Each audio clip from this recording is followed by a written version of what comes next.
Bismillahirrahmanirrahim. Assalamualaikum warahmatullahi wabarakatuh. Waalaikumsalam warahmatullahi wabarakatuh. Alhamdulillah, alhamdulillahillazi hamdan kasiran kama amar. Ashhadu an la ilaha illallah wa asyhadu anna Muhammadar Rasulullah. Amma ba'du. Puji syukur senantiasa kita limpahkan kehadiran Allah Subhanahu wa taala, karena berkat rahmatnya kita masih diberikan kesempatan, masih diberikan kesehatan untuk dapat hadir ke sekolah yang sama-sama kita banggakan ini dalam rangka melaksanakan sosialisasi penyebaran budaya positif. Kemudian selawat beriringan salam kita sanjung tinggikan kepada Nabi besar kita, Nabi Muhammad sallallahu alaihi wasallam.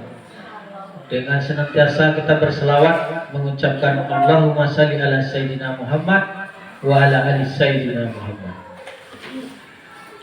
Yang sama-sama kita hormati Bapak Kepala Sekolah UPT SDN 03 Pasar Rambi Parak, Bapak Zulkifli SPDSD. Alhamdulillah beliau hadir di tengah-tengah kita pada hari ini. Kemudian Bapak Ibu Guru UPT SDN 03 Pasar Rambi Parak yang hari ini sangat bersemangat untuk mengikuti acara pada hari ini.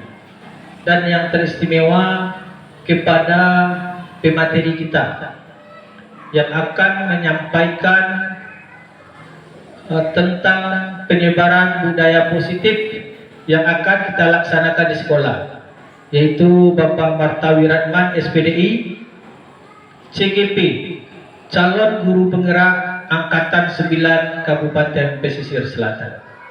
Baiklah Bapak Ibu semuanya, untuk menghemat waktu kita bacakan saja susunan acara kita pada hari ini. Yang pertama, protokol yang sedang berlangsung. Yang kedua, yaitunya menyanyikan lagu kebangsaan Indonesia Raya yang akan dipimpin oleh Ibu Armaita SPD. Yang ketiga, sepatah kata atau kata sambutan dari Bapak Kepala Sekolah. Dan yang keempat, acara inti yaitu penyampaian materi tentang penyebaran budaya positif. Baiklah Bapak Ibu semua, langsung saja kita masuk ke acara yang kedua, menyanyikan lagu kebangsaan Indonesia Raya yang dipimpin oleh Ibu Armaita. Kepada Ibu kami persilakan dan hadirin diharapkan berdiri.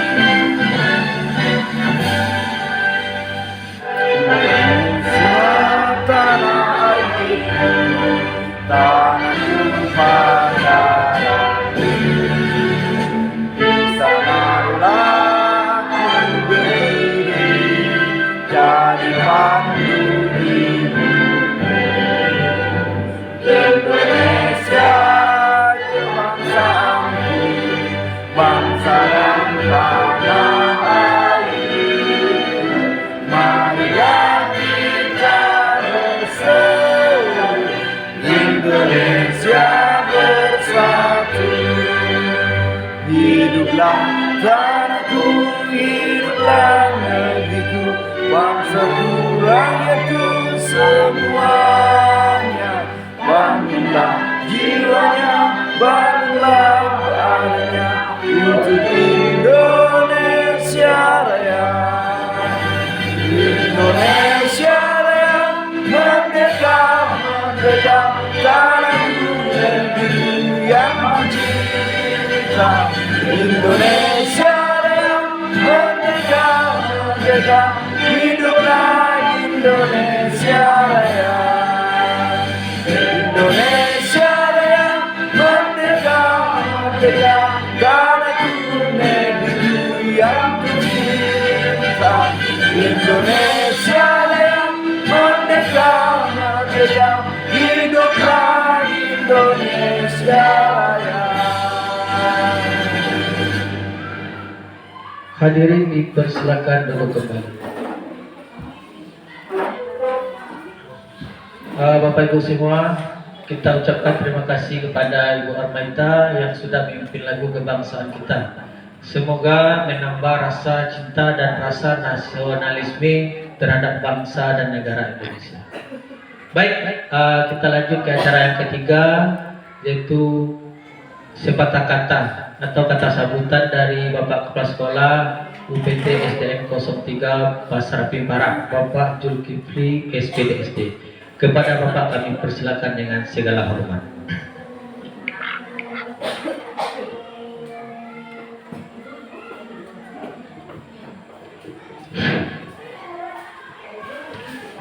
Assalamualaikum warahmatullahi wabarakatuh.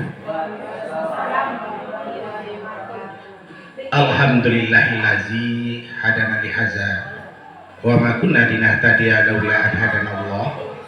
Asyhadu an la ilaha illallah wa asyhadu anna Muhammadan abduhu wa rasuluhu la nabiyya ba'da.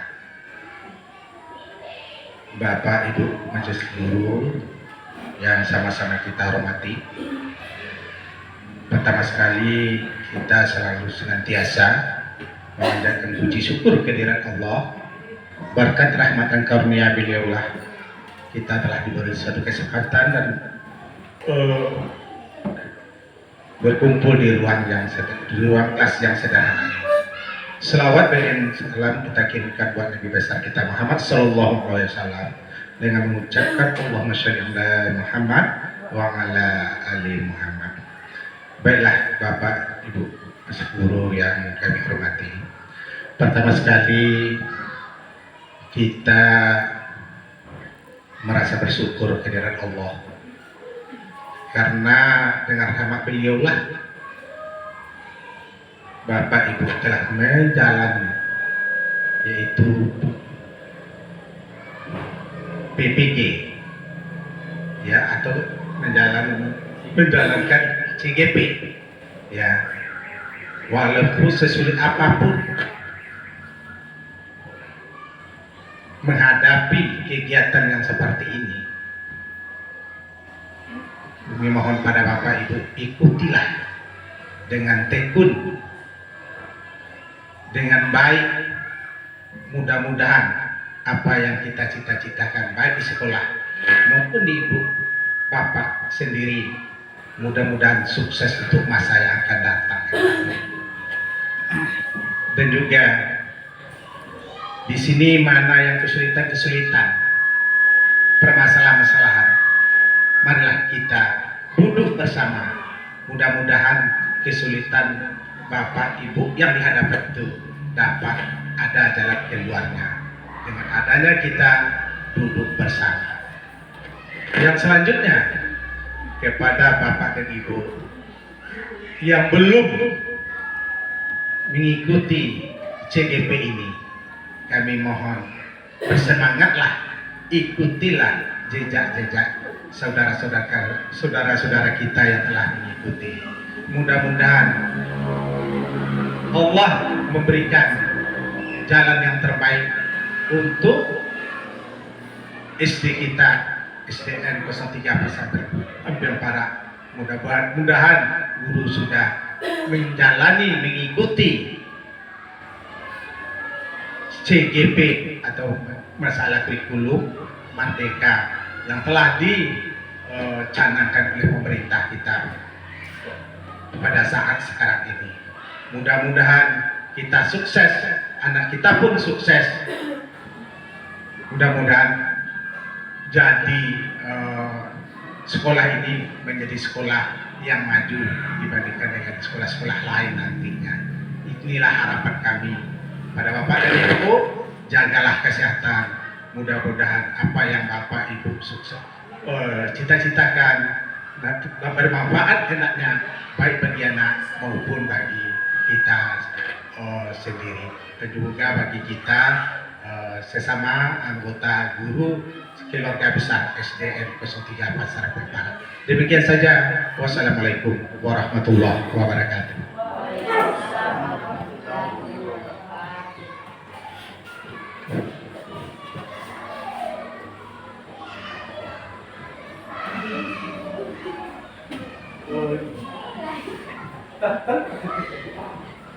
Terima kasih kita ucapkan kepada Bapak Kepala Sekolah yang sudah memberikan kata sambutan.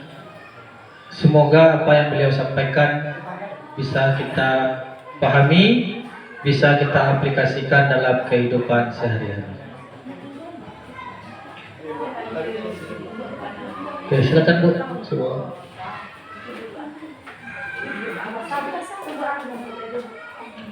Oke. Baiklah Bapak Ibu semua. Kita lanjut ke acara yang keempat atau acara yang terakhir, yaitunya bimbingan tentang budaya positif yang akan disampaikan oleh Bapak Marta Wiratman SPDI. Kepada Bapak kami persilakan dengan segala hormat. Bismillahirrahmanirrahim.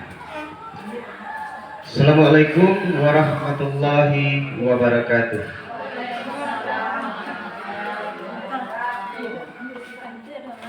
Alhamdulillahirabbil alamin wa bihi nasta'in wa ala umuri dunya waddin. Asyhadu an la ilaha illallah wahdahu la syarikalah wa asyhadu anna Muhammadan abduhu wa rasuluh la nabiyya ba'da amma ba'du. Yang sama-sama kita hormati Bapak Kepala Sekolah SD Negeri 03 Pasar Aping Barat, yang dalam hal ini beliau sangat antusias sekali mendukung dan memberikan motivasi kepada kita bersama, khususnya kami dari guru penggerak CGP Angkatan 9 ini di dalam melaksanakan tugas-tugas kami di dalam pendidikan. Sekali lagi kami sangat mengucapkan terima kasih kepada Bapak atas antusiasnya mendukung kegiatan kami ini. Kemudian yang saya hormati Bapak Ibu Majelis Guru yang telah berkesempatan memberikan dukungan kepada saya di dalam menampilkan tugas tentang presentasi budaya positif di sekolah kita ini. Tanpa Bapak Ibu semua, mungkin kegiatan ini tidak akan terlaksana dengan semestinya. Sekali lagi kepada Bapak Ibu saya ucapkan terima kasih. Baiklah Bapak Ibu, perkenalkan, nama saya adalah Marta Wiratman, guru penggerak Angkatan 9 Kabupaten Pesisir Selatan, tempat mengajar UPT Negeri 03 Pasar Aping Barat. Sebelum kita masuk pada acara kita, yaitunya tentang pengibasan budaya positif di sekolah, alangkah baiknya terlebih dahulu kita cairkan suasana kita ini dengan melakukan speaking. Dalam hal ini saya sudah menyiapkan yaitunya lagu daerah, karena memang kita di dalam pendidikan saat ini membudayakan budaya lokal itu sangat penting sekali agar tidak hilang di dalam kehidupan diri kita.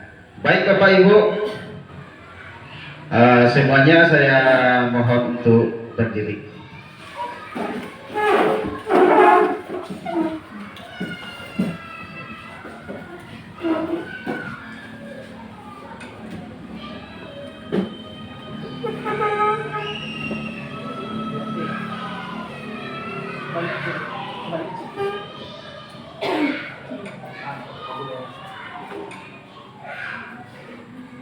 Boleh kita nanti bernyanyi bersama ya Bapak Ibu.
Imbau den tulang dekatkan aja kampung.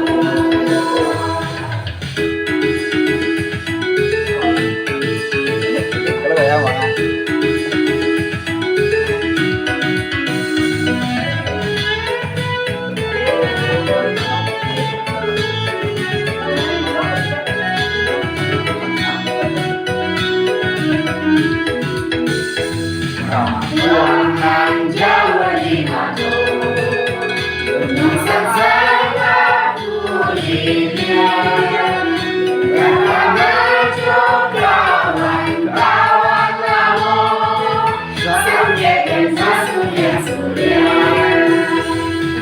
duduknya nak elok, masuk ke bawah tonggoyo.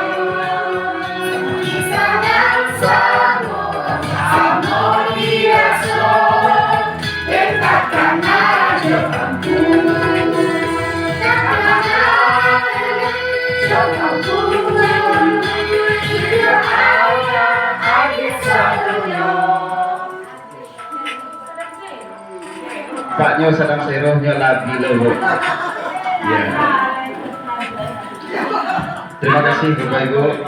Mudah-mudahan nyanyi lagu Kampung Jawa di Mato tadi dapat mencarikan suasana kita untuk menghadapi atau pelaksanaan materi-materi pada hari ini. Baiklah Bapak Ibu, kita masuk kepada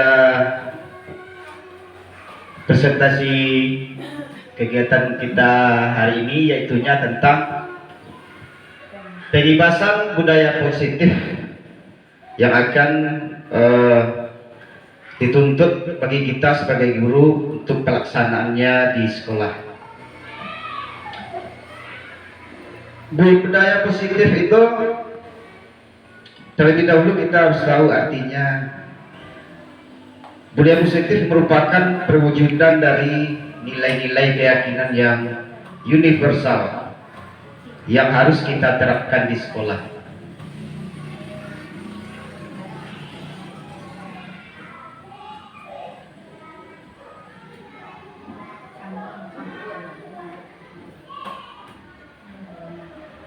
Ya, baik.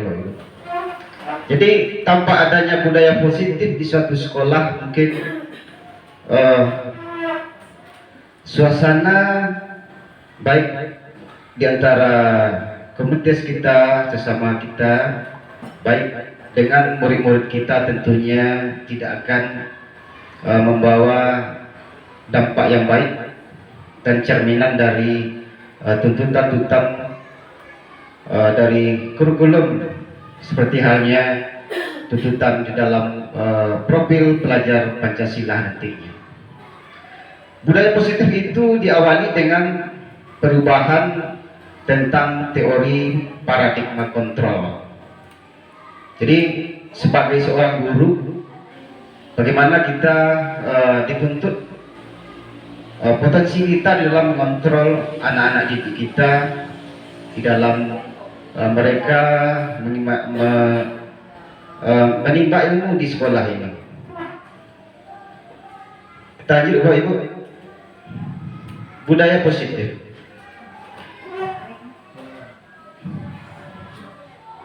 Nah, pada topik kali ini dalam budaya positif yang akan saya sampaikan itu ada sebanyak 6 macam. Topik dalam eksplorasi konsep yang pertama adalah disiplin positif dan nilai-nilai kebajikan universal. Yang kedua, teori motivasi, hukuman, penghargaan, serta restitusi. Yang ketiga tentang keyakinan kelas. Yang keempat, kebutuhan dasar manusia dan dunia yang berkualitas. Kelima adalah 5 posisi kontrol. Yang keenam tentang segitiga restitusi. Kita lanjut Bapak Ibu.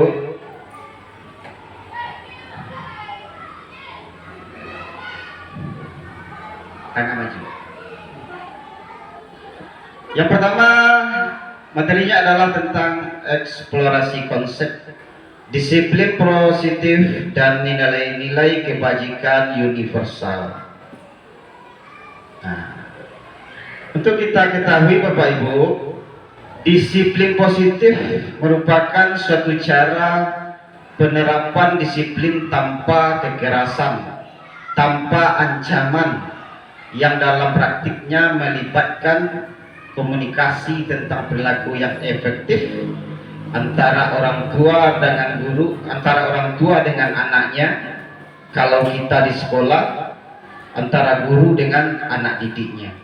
Jadi disiplin positif ini adalah bagaimana kita sebagai seorang guru itu menerapkan suatu disiplin tanpa melakukan suatu ancaman kepada murid-murid kita, tanpa melakukan kekerasan kepada murid-murid kita. Dalam penerapan disiplin positif ini, anak diajarkan untuk memahami konsekuensi dari perilaku mereka. Selain itu, disiplin positif juga mengajarkan anak untuk bertanggung jawab serta rasa hormat di dalam berinteraksi dengan lingkungannya. Jadi dengan adanya kita menerapkan disiplin positif kepada anak didik kita, ini akan menanamkan rasa tanggung jawab, kesadaran diri mereka untuk melakukan sesuatu perbuatan di dalam kehidupan mereka, baik di sekolah, baik di lingkungan mereka di rumah. Jadi dapat kita simpulkan bahwa disiplin positif merupakan salah satu penerapan disiplin yang bertujuan untuk menumbuhkan kesadaran serta memberdayakan anak untuk melakukan sesuatu tanpa sogokan, tanpa ancaman maupun tanpa hukuman. Jadi Bapak Ibu, mendisiplinkan anak, kita sebagai guru di sekolah harus mulai dari dini.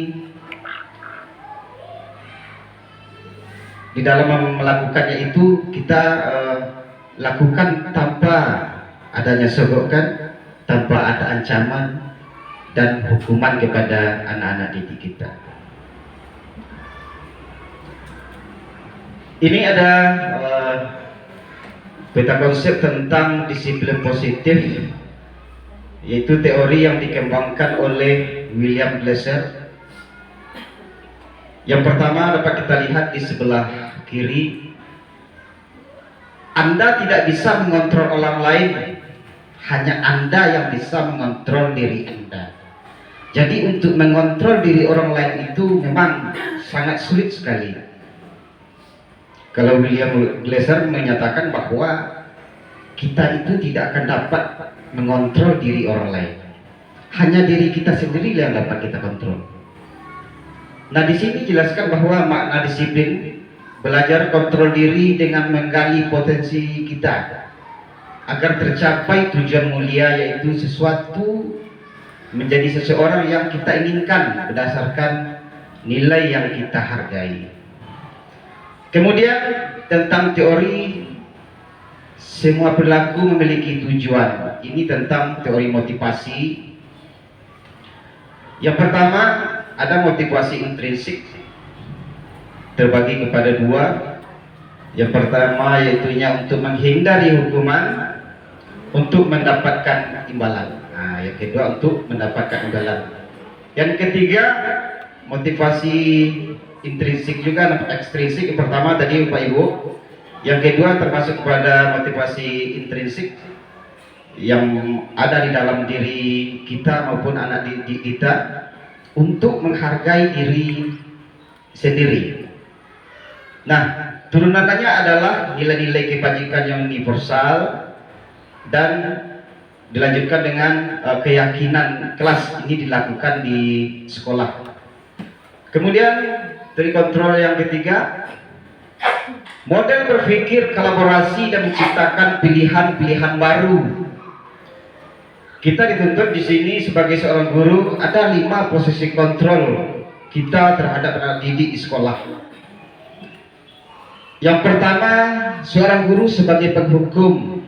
Nah, ada di sini nanti akan dijelaskan lebih lanjutnya pada slide berikutnya. Yang kedua, seorang guru pembuat rasa bersalah terhadap anak didik ini Bapak Ibu. Seorang guru sebagai teman, sebagai pemantau, dan yang kelima adalah seorang guru sebagai manajer.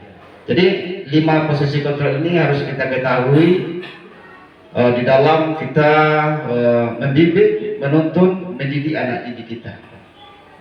Yang terakhir nanti akan dijelaskan tentang segitiga restitusi di dalam menyelesaikan persoalan-persoalan yang dilakukan anak di sekolah. Sangat banyak sekali yang kita jumpai sehari-hari. Yang pertama nanti tentang bagaimana menstabilkan identitas. Yang kedua, validasi kebutuhan. Dan yang ketiga adalah menanyakan keyakinan anak didik kita. Yang dari kontrol yang terakhir adalah tentang realitas kebutuhan. Berbeda. Kita berusaha memahami pandangan orang lain tentang dunia. Setiap orang memiliki gambaran yang berbeda. Jadi setiap kita itu mempunyai gambaran dan sudut pandang yang berbeda.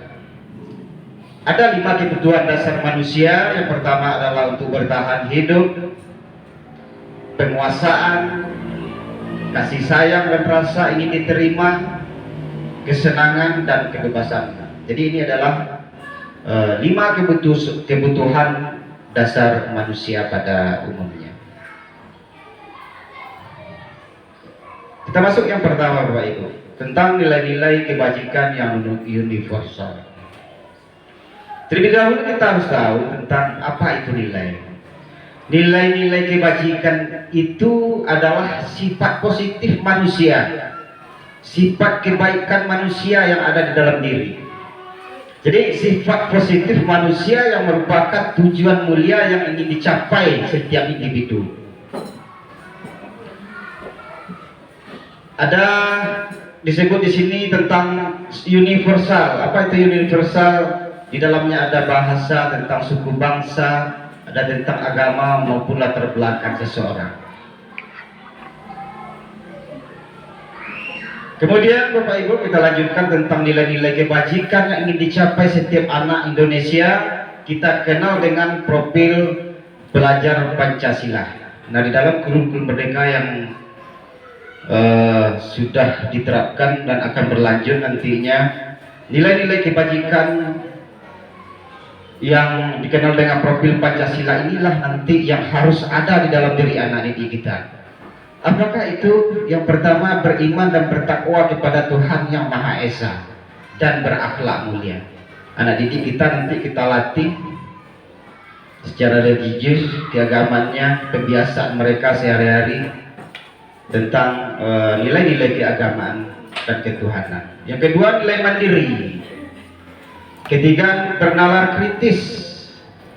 Dan yang keempat, berkebinekaan global. Keempat, bergotong royong.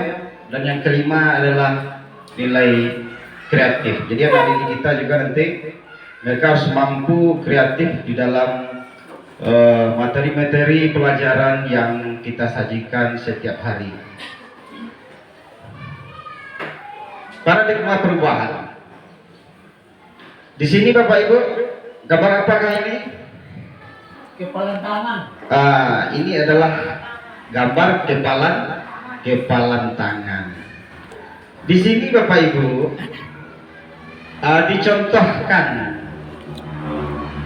antara si A dengan si B, atau antara kita dengan teman kita, atau antara kita dengan anak didik kita.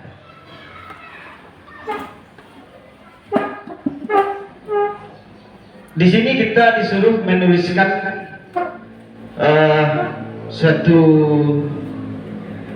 menuliskan di secari kertas kecil, tuliskan benda atau sesuatu yang sangat berharga untuk Anda. Letakkan di salah satu tangan kita dan genggam benda sesuatu tersebut dengan segala daya. Jadi kita disuruh menuliskan sesuatu yang berharga menurut kita, dan sesuatu yang ditulis itu, kertas itu harus lalu kita ambil, kita genggam dengan kepalan tangan. Kemudian teman kita atau anak didik kita juga melakukan hal yang sama. Tulis sesuatu yang berharga menurutnya, lalu genggamlah kertas itu dengan sekuat-kuatnya. Lalu di sini apa kita yang akan disuruh? Kita akan disuruh mencoba dengan sekuat tenaga, dengan berbagai cara untuk memberikan benda tersebut. Kalau benda tersebut yang berada di dalam genggaman kita sendiri, tentu dengan secara mudah bisa kita buka. Tetapi suatu benda yang ada di kepalan tangan anak didik kita yang berharga menurut dia, yang tidak mungkin untuk bisa dia lepaskan, tentu sangat sulit sekali benda tersebut dapat kita buka atau kita ambil. Di sini disiplin positifnya, apa yang harus kita lakukan terhadap anak didik kita tersebut agar dia bisa membuka kepalan tangannya? Apakah dengan cara mengancam? Apakah dengan cara menghardik? Ini adalah satu pilihan bagi kita. Apakah dengan cara merayu, menyuap, atau melakukan apa saja agar kepalan itu dapat kita buka?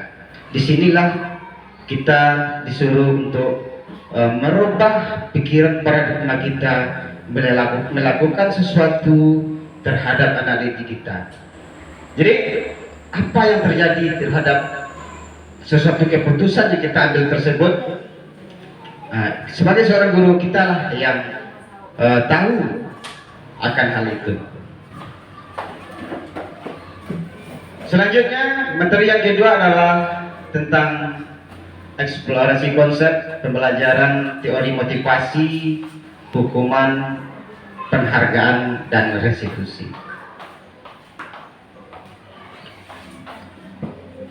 Teori-teori motivasi perilaku manusia. Di sini ada dijelaskan sebanyak 3 macam. Yang pertama, untuk menghindari ketidaknyamanan atau hukuman. Ini termasuk kepada motivasi eksternal. Di apa yang akan terjadi apabila saya tidak melakukannya. Ini motivasi eksternal. Yang kedua, untuk mendapatkan imbalan dari orang lain. Jadi ada motivasi itu dilakukan untuk mendapatkan imbalan dari orang lain atau suatu institusi. Apa yang akan saya dapatkan apabila saya melakukannya? Ini juga termasuk kepada motivasi eksternal. Jadi sesuatu yang kita lakukan itu, kalau kita masih ingin mengharapkan sesuatu, itu termasuk eksternal. Yang ketiga, ada motivasi itu dilakukan untuk menghargai diri kita sendiri. Baru ini dinamakan dengan motivasi internal atau tujuan disiplin positif di dalam diri kita sendiri sebagai seorang guru. Contohnya di sini, saya akan menjadi orang yang seperti apa bila saya melakukannya.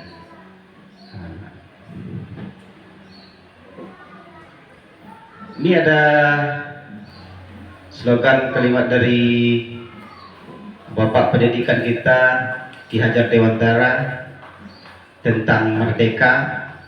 Merdeka itu artinya tidak hanya terlepas dari perintah, akan tetapi juga cakap membuat perintah sendiri, diri sendiri. Jadi bukan hanya memerintah, tetapi juga cakap membuat memerintah diri kita sendiri. Lanjut Bapak Ibu, dihukum oleh penghargaan. Di sini ada sebanyak 3 macam. Dihukum oleh penghargaan. Yang pertama, penghargaan menurunkan kualitas. Kita dapat penghargaan dari seseorang misalnya, tetapi penghargaan itu dapat menurunkan kualitas kita. Untuk apa gunanya? Yang kedua, penghargaan mematikan kreativitas. Ini juga yang negatif Bapak Ibu. Yang ketiga, penghargaan mengurangi motivasi intrinsik. Kita disokong, kita diberi penghargaan, tetapi mengurangi dari motivasi intrinsik yang ada di dalam diri kita. Lanjut. Di sini Bapak Ibu, tindakan guru tentang hukuman dan konsekuensi. Sesuatu yang kita ucapkan atau sesuatu yang kita lakukan,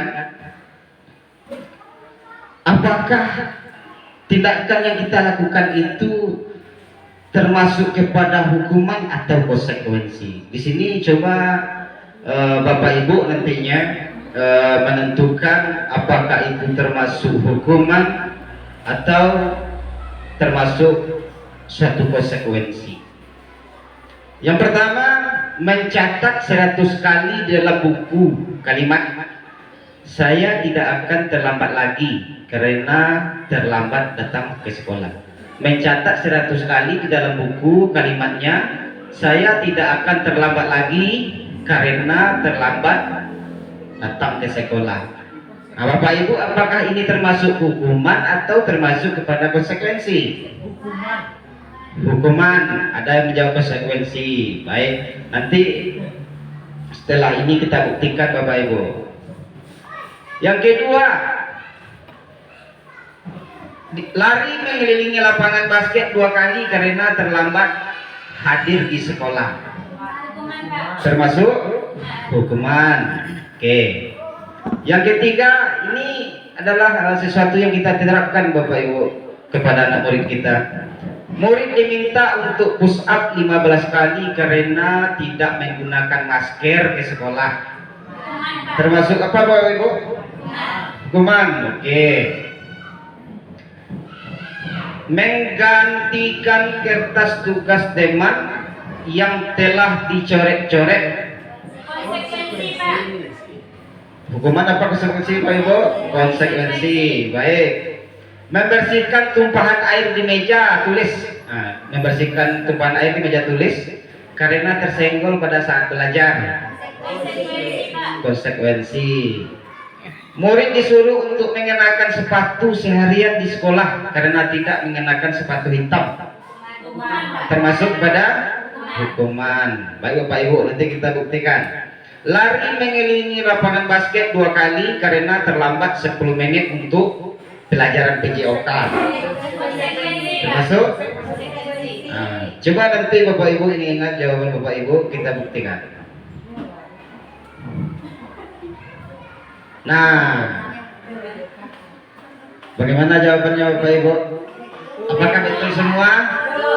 Nah, berarti Bapak Ibu di dalam penerapannya memberikan suatu pernyataan atau suatu tindakan kepada anak-anak murid kita yang mereka langgar sudah baik adanya. Alhamdulillah. Kita lanjut Bapak Ibu.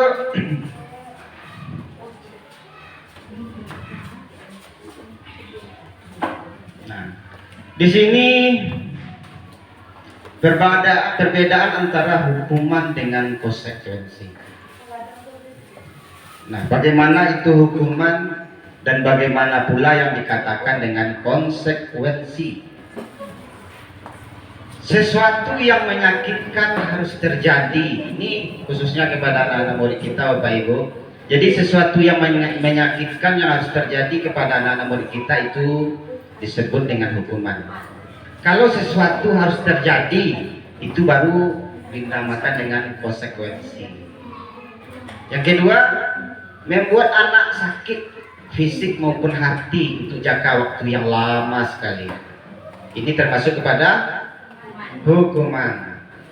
Kalau termasuk kepada konsekuensi, anak menghargai disiplin. Di sesuatu disiplin yang sudah dibuat, mereka menghargainya, itu termasuk dengan konsekuensi.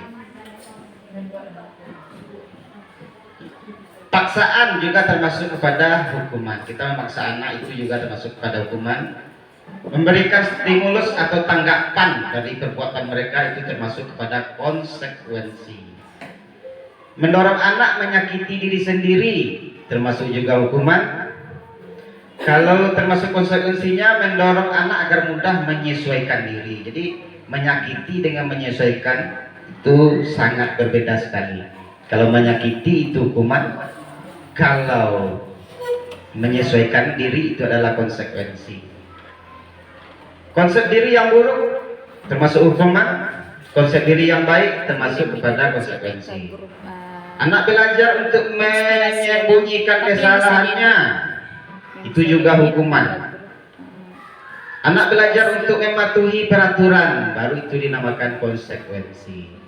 Marah, rasa bersalah, dipermalukan, merasa tak dihargai, itu adalah hukuman terhadap anak namanya. Tetapi kalau konsekuensi, kehilangan hak, dibuat tidak nyaman, diasingkan untuk sementara, itu termasuk kepada konsekuensi. Itu adalah perbedaannya, sesuatu yang kita terapkan, sesuatu yang kita lakukan terhadap anak, perbedaan antara hukuman dengan konsekuensi. Jadi baiknya kita lakukan konsekuensi suatu perbuatan yang mereka lakukan.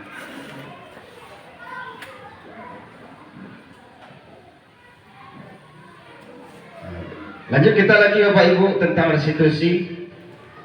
Apakah itu restitusi?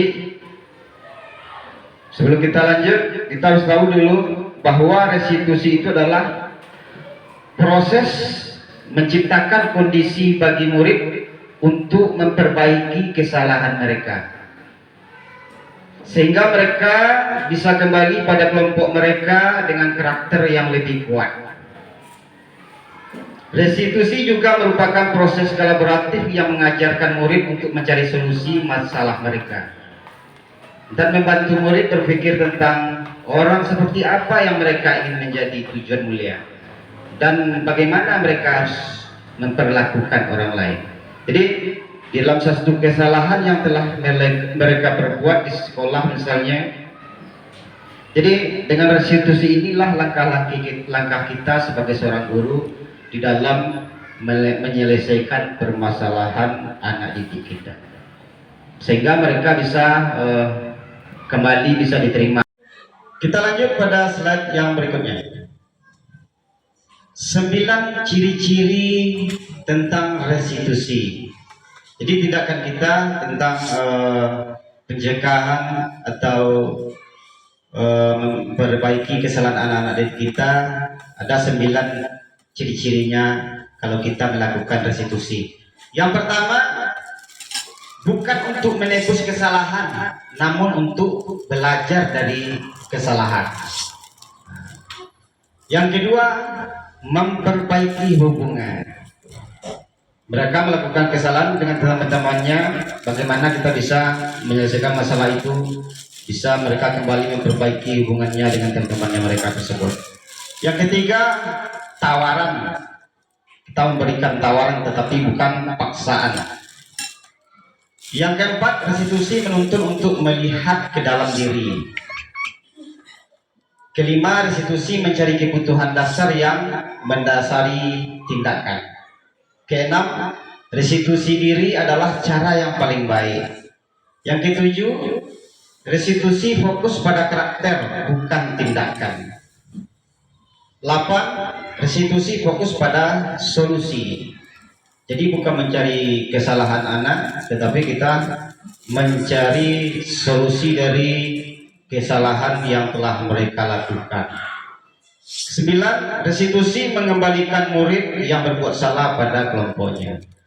Setelah kita berikan nasihat, tuntunan dengan cara-cara yang berurut seperti tadi, kita dapat mengembalikan mereka kepada kelompoknya atau teman-temannya.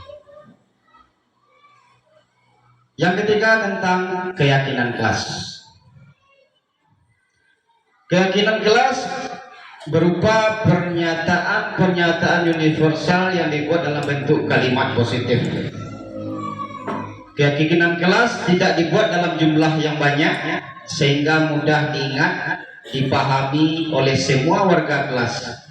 Keyakinan kelas merupakan sesuatu yang dapat diterapkan di lingkungan kelas. Di keyakinan kelas ini kita buat adalah di kelas kita mengajar. Keyakinan apa yang harus kita sepakati dengan anak-anak didik kita di dalam mereka mengikuti pelajaran setiap harinya. Ini kita lakukan bersama anak didik kita. Keyakinan kelas ini sangat penting, Bapak Ibu. Mengapa tidak peraturan saja? Mengapa harus keyakinan kelas? Karena apa? Di sini jelaskan keyakinan lebih menggerakkan seseorang dibandingkan mengikuti serangkaian peraturan-peraturan. Kalau kita sudah yakin tanpa ada perintah, dengan keyakinan yang timbul di dalam diri mereka, pasti mereka akan lakukan dengan sendiri. Timbul rasa motivasi di dalam dirinya. Kenapa? Keyakinan di dalam diri mereka sudah tumbuh. Tetapi kalau suatu peraturan yang telah dibuat, contohnya di sini, mengapa kita memiliki peraturan harus menggunakan helm bila mengendarai kendaraan roda 2? Banyak orang yang tidak pakai helm karena itu adalah kalau kita menganggap itu suatu peraturan. Mengapa kita memiliki peraturan 3M, menggunakan masker, mencuci tangan, menjaga jarak? Kalau keyakinan itu sudah kita berikan dengan penjelasan-penjelasan yang konkret, tentu anak didik kita bisa paham, oh kalau pakai masker berarti kita menghindari bakteri-bakteri. Maka dengan keyakinan itulah mereka akan sadar untuk melakukan sesuatu. Baik, kita lanjutkan Bapak Ibu.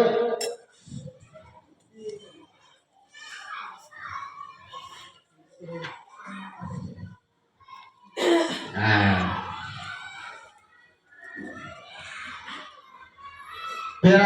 perbedaan peraturan dengan keyakinan kelas. Kita lihat di sini.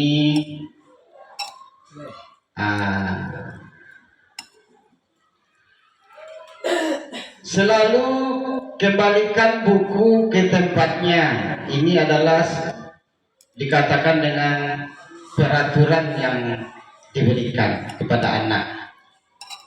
Kalau keyakinan kelasnya adalah anak dituntut untuk bertanggung jawab.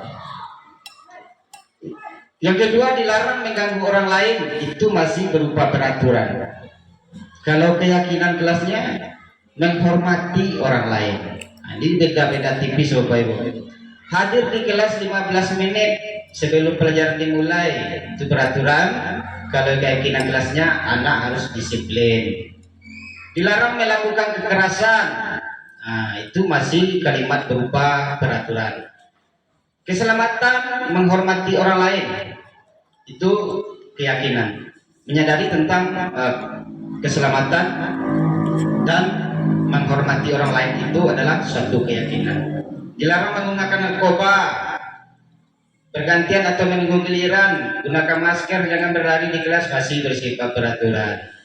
Kemudian kesehatan, menghormati orang lain, bersabar, jaga keselamatan, itu termasuk kepada keyakinan kelas yang diterapkan pada anak didik. Yang keempat adalah tentang kebutuhan dasar manusia dan dunia berkualitas. Kita sebagai manusia tentunya punya kebutuhan dasar, secara garis besarnya adalah untuk bertahan hidup. Di sini yang kita butuhkan untuk bertahan hidup, yang pertama adalah rasa kasih sayang dan rasa diterima, pastilah. Yang kedua, kesenangan. Kita untuk bertahan hidup itu butuh kesenangan. Yang ketiga, penguasaan, menguasai sesuatu tentang cita-cita kita, ini jadi apa, itu adalah termasuk kepada penguasaan untuk bisa bertahan hidup. Dan yang terakhir adalah kebebasan. Dalam hidup kita juga butuh kebebasan. Tanpa kebebasan tentunya kita tidak merasa merdeka. Terakhir tentang posisi kontrol. Nah, ada 5 posisi kontrol kita sebagai guru. Di sini ada sebagai penghukum, pembuat rasa bersalah, termasuk kepada identitas gagal. Sebagai teman, sebagai pemantau, itu termasuk kepada identitas berhasil atau sukses, kontrol dari luar namanya. Dan yang paling bagus sekali adalah seorang guru sebagai manajer terhadap anak-anak didik. Ini dikatakan sebagai identitas berhasil atau sukses yang ada di dalam diri seorang guru. Kita lihat tentang motivasi guru di dalam berbuat. Guru menghukum, menghardik, menunjuk-nunjuk, menyakiti, menyindir, ini termasuk menghukum.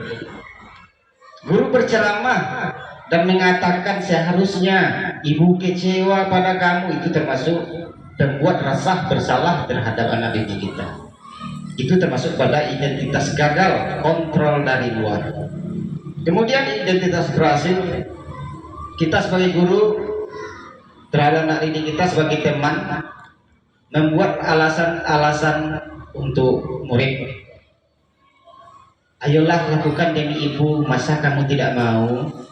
Ingat tidak ibu pernah bantu. Ini namanya kalimat-kalimat yang kita ucapkan kepada anak kita sebagai teman. Kemudian sebagai pemantau, menghitung dan mengukur. Contohnya apa peraturannya? Menyesuaikan diri bila diawasi. Ini termasuk sebagai pemantau. Terakhir, identitas berhasil atau identitas yang sukses, menghargai diri sendiri. Kita sebagai manajer terhadap anak didik kita mengajukan pertanyaan-pertanyaan. Apa yang kita yakini, apa yang bisa kau kerjakan untuk memperbaiki masalah ini. Ketika anak-anak didik kita berbuat salah, kita harus mampu bertindak sebagai manajer di dalam penyelesaian masalah mereka dengan melihat 5 posisi kontrol ini di dalam melakukan penyelesaian masalah-masalah terhadap anak-anak didik kita. Lanjut Bapak Ibu. Ini ada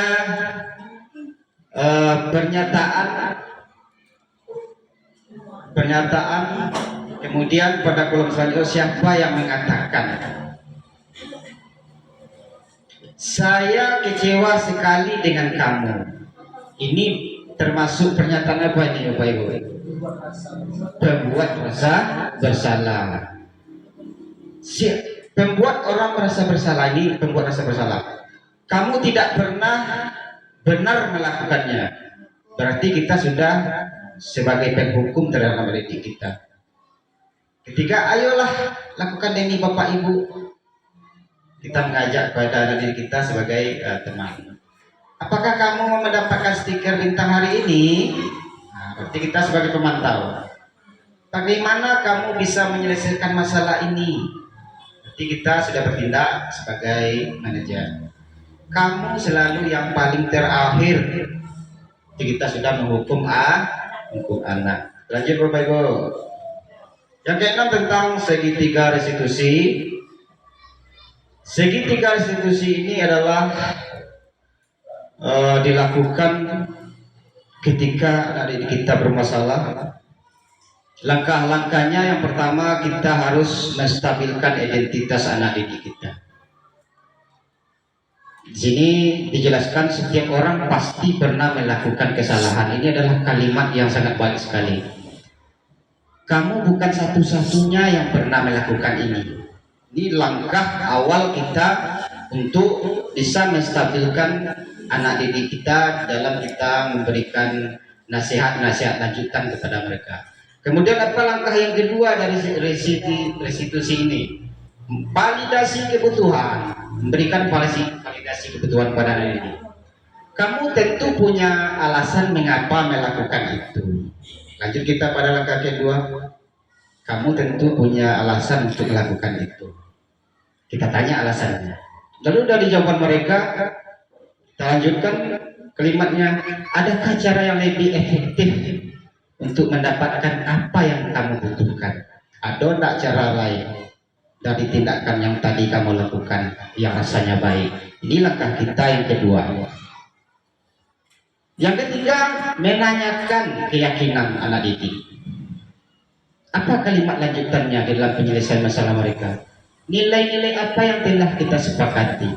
Jadi dari kita membuat kesepakatan dengan anak didik kita itu penyelesaian masalah mereka, apa yang kita sepakati hari ini yang tidak akan kamu perbuat lagi?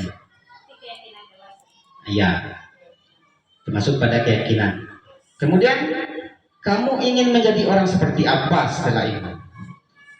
Nah, dari kesalahan hari ini selanjutnya kamu seharusnya menjadi orang seperti apa? Seperti apa tindakan kamu seharusnya setiap hari? Nah, jadi begitu Bapak Ibu. Menstabilkan identitas. Nah, ini ada kalimat-kalimat yang dapat harus kita ingat dalam penyelesaian masalah terhadap anak didik, untuk membuat anak yang merasa gagal karena membuat salah menjadi positif terhadap dirinya. Jadi kita menjadikan anak itu dari dia merasa gagal menjadi orang yang positif terhadap dirinya. Guru berkata, berbuat salah itu hal yang manusiawi. Nah, ini kalimatnya. Tidak ada manusia yang sempurna. Bapak Ibu juga berbuat salah. Ini adalah suatu kalimat-kalimat awal pemula kita di dalam penyelesaian masalah. Kita pasti bisa menyelesaikan permasalahan ini. Bapak Ibu tidak tertarik untuk mencari tahu siapa yang benar, siapa yang salah. Bapak atau Ibu lebih tertarik untuk penyelesaian masalah. Jadi kita tidak mencari siapa yang salah, berarti kita hanya menyelesaikan masalah. Kalau kamu menyalahkan dirimu sendiri terus menerus, apakah kamu bersikap baik pada dirimu sendiri? Jadi ini adalah tentang langkah-langkah atau cara menstabilkan identitas. Yang kedua, validasi kebutuhan. Apa kata-kata kita pada anak didik? Kamu bisa saja akan melakukan hal yang baik, yang lebih buruk. tapi kamu tidak melakukan. Kamu bisa saja kan melakukan hal yang lebih buruk, tapi kamu tidak melakukan. Yang kedua, kamu pasti punya alasan mengapa melakukannya. Tentu anak menjawab. Kemudian yang ketiga, apa kata kita lagi? Apa yang penting bagi kamu? Kamu boleh tetap berusaha menjaga sikap itu, tapi tambahkan sikap yang lain, yang baru. Maukah kamu belajar cara yang lain untuk mendapat yang kamu butuhkan tanpa harus memukul? Misalnya kalau ada anak memukul, masalahnya kita berikan kalimat seperti ini. Kemudian, apakah kamu bisa melakukan dengan lebih baik besok lagi? Jadi ada sesuatu permasalahan, kita tuntut anak, lakukanlah yang lebih baik daripada kejadian hari ini. Menanyakan keyakinan. Jadi kita menanyakan keyakinan anak. Apa kalimatnya? Apa nilai yang kita percaya di kelas atau sekolah kita? Apa nilai-nilai yang kita percayai pada penyelesaian masalah anak pada waktu itu? Kemudian nilai-nilai universal apa yang telah kita sepakati? Jadi apa kesepakatan yang diucapkan anak pada saat itu harus kita catat. Lalu kelas yang ideal itu seperti apa? Misalnya kalau di kelas kejadiannya, kamu ingin jadi anak seperti apa? Nah, apa yang kamu rasakan ketika kamu melakukan itu? Kamu menjadi orang seperti apa? Jadi ini adalah sesuatu menanamkan suatu keyakinan terhadap anak, sangat penting sekali. Dengan menanyakan keyakinan ini akan membentuk karakter anak didik kita yang tidak mudah untuk mereka lepaskan dalam tindakan-tindakan mereka sehari-hari di sekolah. Nah, terakhir Bapak Ibu, jadi kesimpulan dari materi kita hari ini, yaitunya bahwa kita hendaknya mampu menerapkan budaya positif dengan cara menanamkan nilai-nilai positif yang bermula dari diri pribadi kita. Tidak mungkin budaya positif itu tercipta kalau tidak dimulai dari diri kita sendiri. Kemudian meletakkan posisi kontrol yang tepat kepada peserta didik dalam menyelesaikan masalah. Jadi kontrol itu sangat penting sekali. Kontrol seperti apa yang bagusnya, sebagai temankah kita, sebagai manajerkah kita, ini sangat penting sekali untuk kita terapkan. Yang terakhir, membuat keyakinan kelas pada awal proses pembelajaran dan menggunakan segitiga restitusi dalam penyelesaian masalah terhadap anak didik kita. Baik Bapak Ibu, demikianlah penyampaian tentang budaya positif yang ini bukan hanya untuk Bapak Ibu saya, tetapi juga untuk diri saya sendiri yang seharusnya kita terapkan di sekolah kita. Demikian, banyak maaf kalau ada salah. Saya akhiri dengan wabillahi taufik wal hidayah. Wassalamualaikum warahmatullahi wabarakatuh.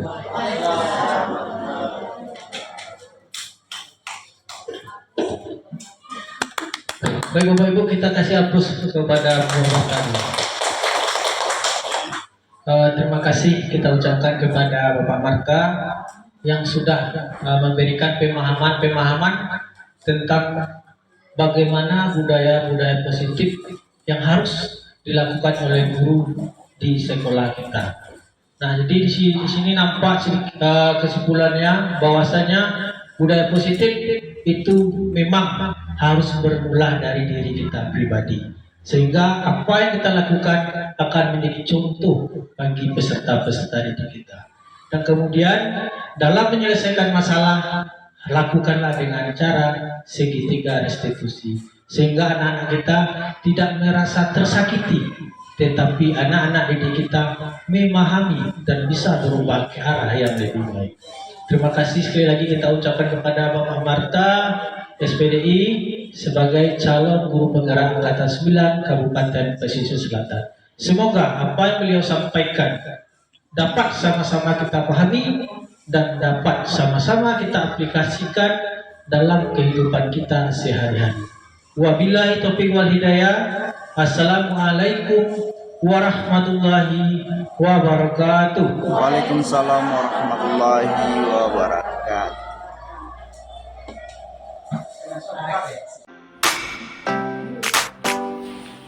Nah, Bapak semuanya, Assalamualaikum warahmatullahi wabarakatuh.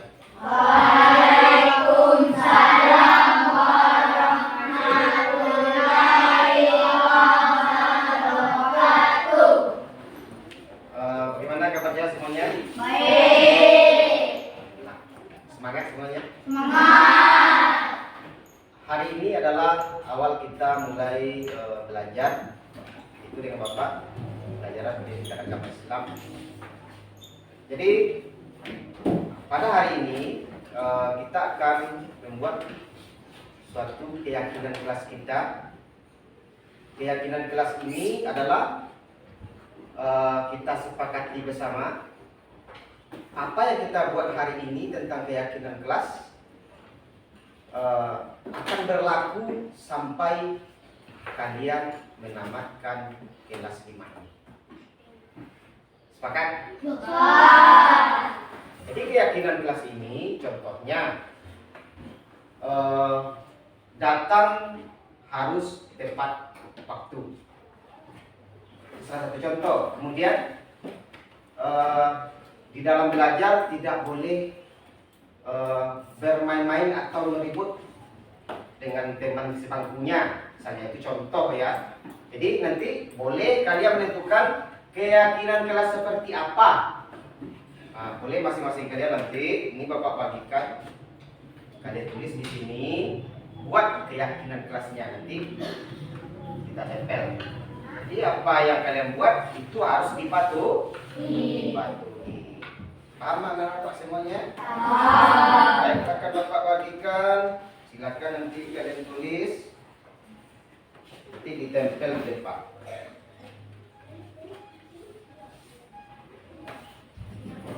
Oke, pena.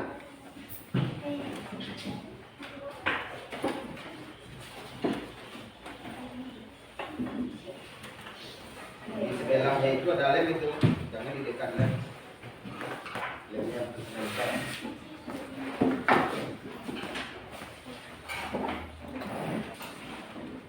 Nah, coba perhatikan. Misalnya begini, contoh keyakinan kelas. Datang tepat waktu. Misalnya ini membuat datang tepat waktu itu salah satu contoh. Misalnya kalau dalam diskusi mendengarkan pendapat temannya. Kalau mengenai kebersihan misalnya membersihkan lokal sepulang sekolah boleh. Itu terserah kalian nanti keyakinan kelas kesepakatan seperti apa yang harus kalian inginkan. Oke, anak-anak Bapak semuanya paham? Nah, sekarang Bapak bagikan kertas ini, nanti kalian buat di sini keyakinan kelas yang ingin kalian inginkan. Nanti kita tempel.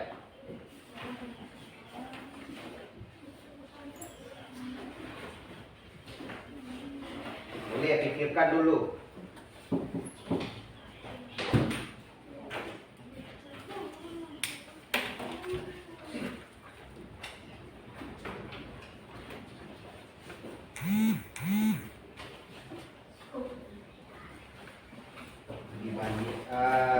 Kalau membuatnya jangan tidak kona coba tongkok.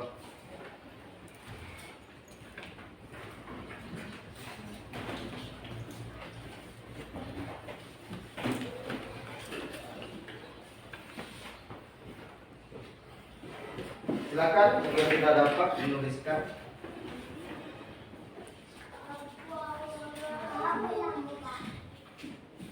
Tidak usah buat nanti.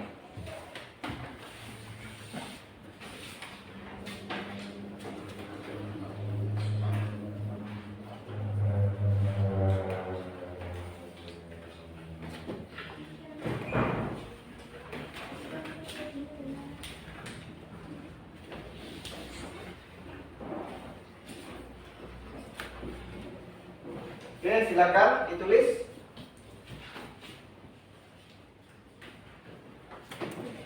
Ada yang sudah siap? Sudah selesai Anda Bapak semuanya? Baik. Kalau sudah selesai, silakan anak-anak semuanya dan di depan.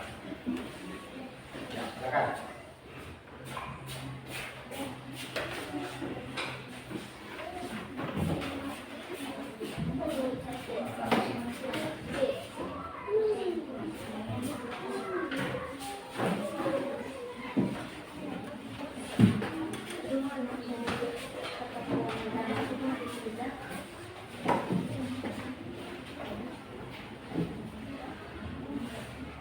Ya.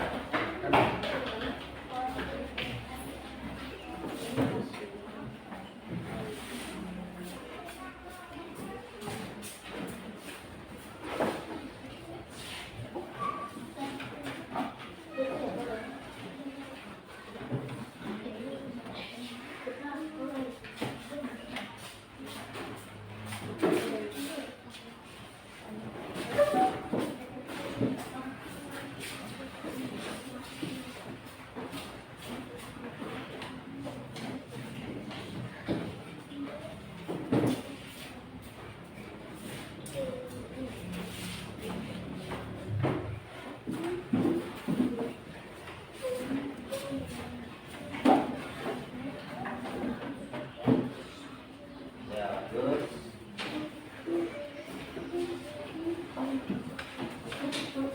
Sekali lagi.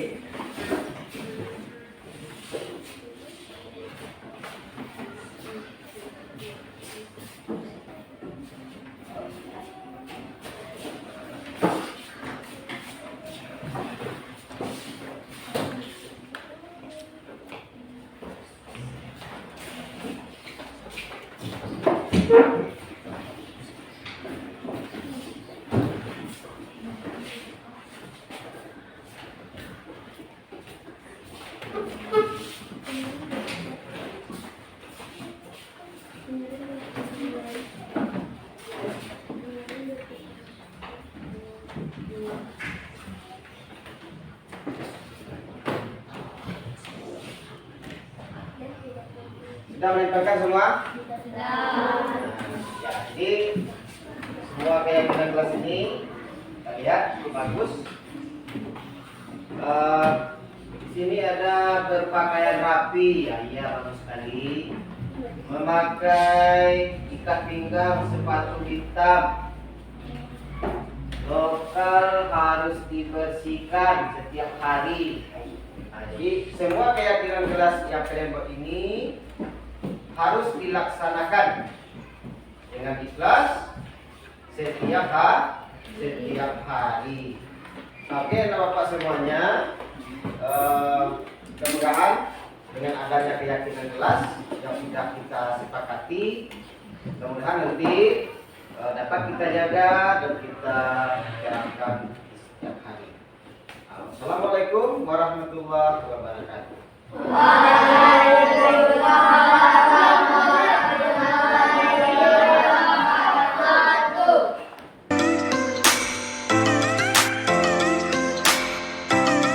Assalamualaikum Pak. Waalaikumsalam Zikri. Silakan duduk Zikri.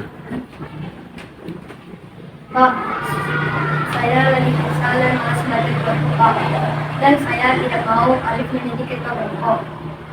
Setiap orang kan terkadang timbul rasa malas belajar. Terus menurut Zikri, siapa yang pantas menjadi ketua kelompok? Ya, saya Pak, karena umur saya lebih tua dan badan saya lebih besar daripada Alif. Begini ya Zikri, untuk menjadi seorang pemimpin tidak harus tua ataupun berbadan besar, tapi bagaimana seorang itu bisa menjalani tugasnya dengan sebaik-baiknya dan ada pada Alif. Terus apalagi yang dilakukan kepada Alif? Saya emosi dan memukuli Alif di bagian bawahnya. Wajar, terkadang kita akan emosi. Lalu apa tindakan Zikri puas dengan tindakan itu? Tidak Pak, saya akui saya salah, sudah memarahi dan memukuli. Jadi apa rencana Zikri untuk memperbaiki keadaan itu? Saya akan meminta maaf kepada adik dan tidak akan memukulinya lagi. Bagaimana Pak? Bapak setuju. Bagaimana perasaanmu jika sudah melakukan tindakan yang dilakukan itu?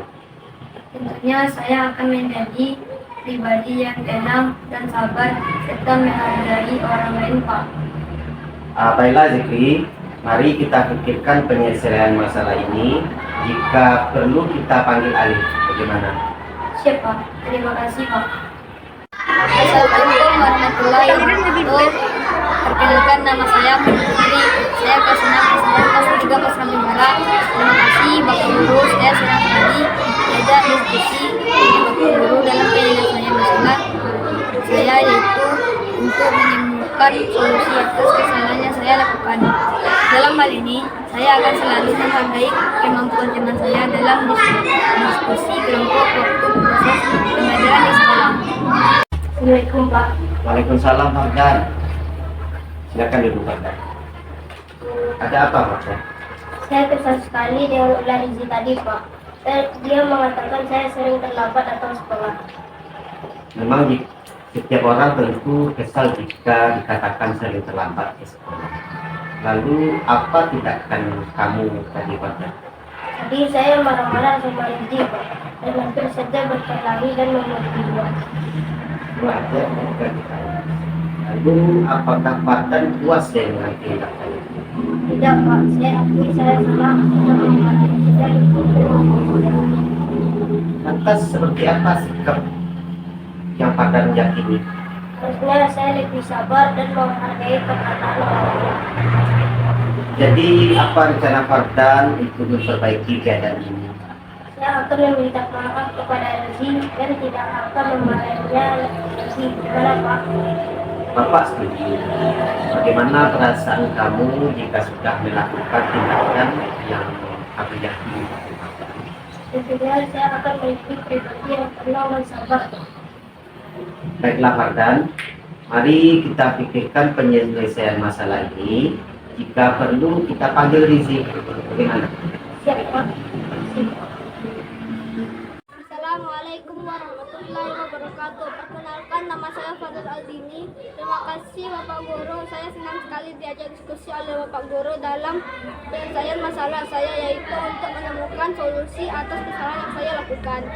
Dalam hal ini saya tidak akan bergadang lagi dan tidak akan terlambat datang ke sekolah.